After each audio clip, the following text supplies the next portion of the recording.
Are your Windows apps broken by the Dswhip library DLL?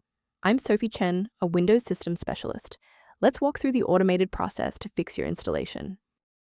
Access the official Dswhip library diagnostic resource now for a faster system configuration.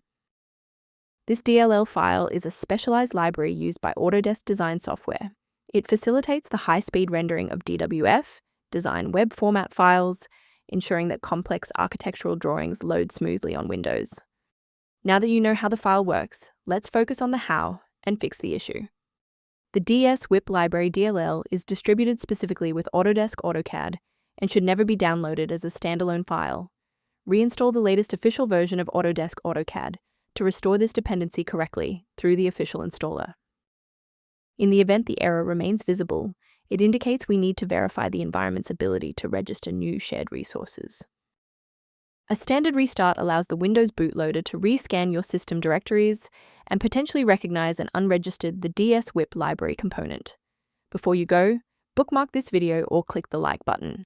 This ensures the video stays in your library so you can finish the final steps as soon as you're back at your desktop.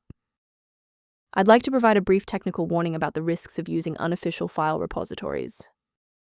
Protect your workstation by avoiding the temptation of quick manual fixes for the Dswhip library DLL, as most free repositories prioritize ad revenue over file safety, often leading to the installation of obsolete or harmful software.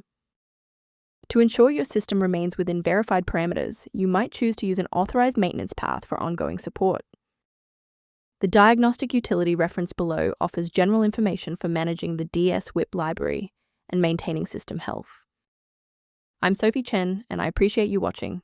If this guide saved the Dswhip library workflow, please subscribe for more professional troubleshooting and tech advice.